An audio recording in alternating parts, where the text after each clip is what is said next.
కాంగ్రెస్ లో జిల్లా కాంగ్రెస్ కమిటీ అధ్యక్షుల మార్పు వ్యవహారం తీవ్ర రాజకీయ దుమారం రేపుతోంది.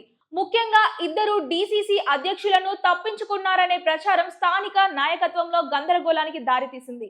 ఇందులో అందరి దృష్టిని ఆకర్షిస్తున్న ప్రధాన అంశం నల్గొండ డీసీసీ అధ్యక్షుడు పున్నా కైలేష్ నేత మార్పు. కోమటిరెడ్డి సోదరులు మొదటి నుంచి ఆయన పదవిని తీవ్రంగా వ్యతిరేకిస్తున్నారు. గతంలో సీఎం రేవంత్ రెడ్డి జిల్లా పర్యటన సమయంలోనూ పున్నా కైలేష్ కు ఆహ్వానం అందలేదు. ముఖ్యమంత్రి రేవంత్ రెడ్డి మాత్రం ఆయనను పూర్తి మద్దతుగా నిలుస్తూ వచ్చారు. ఈ నేపథ్యంలో ఒకవేళ పున్నాపై వేటు పడితే అది రేవంత్ రెడ్డిపై కోమటిరెడ్డి వర్గానిదే పై చేయి అనే సంకేతాలను పంపినట్లవుతుందనే చర్చ పార్టీ వర్గాల్లో ముమ్మరంగా సాగుతోంది. మరోవైపు ఈ మార్పు కాంగ్రెస్ పార్టీకి రాజకీయంగా తీవ్ర పరిణామాలకు దారితీసే అవకాశాలు కనిపిస్తున్నాయి.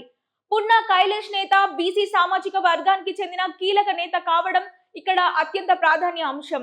ఎమ్మెల్సీ ఎన్నికలు సమీపిస్తున్న తరుణంలో ఆయనను పదవి నుంచి తప్పిస్తే కాంగ్రెస్ బీసీ నేతను పక్కన పెట్టింది అనే ముద్ర పడే ప్రమాదం ఉంది.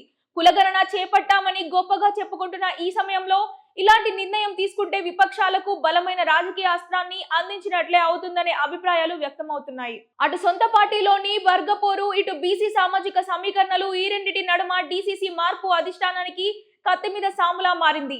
ఒకవైపు కోమటిరెడ్డి సోదరుల ఒత్తిడి, మరోవైపు బీసీ సమీకరణలు దెబ్బతింటాయనే ఆందోళన మధ్య ఈ నిర్ణయంపై కాంగ్రెస్ నాయకత్వం ముందడుగు వేస్తుందా, లేక ఎన్నికల వేళ ఈ సాహసానికి దూరంగా ఉంటుందా అనేది ఇప్పుడు తెలంగాణ రాజకీయాల్లో తీవ్ర ఆసక్తికరంగా మారింది.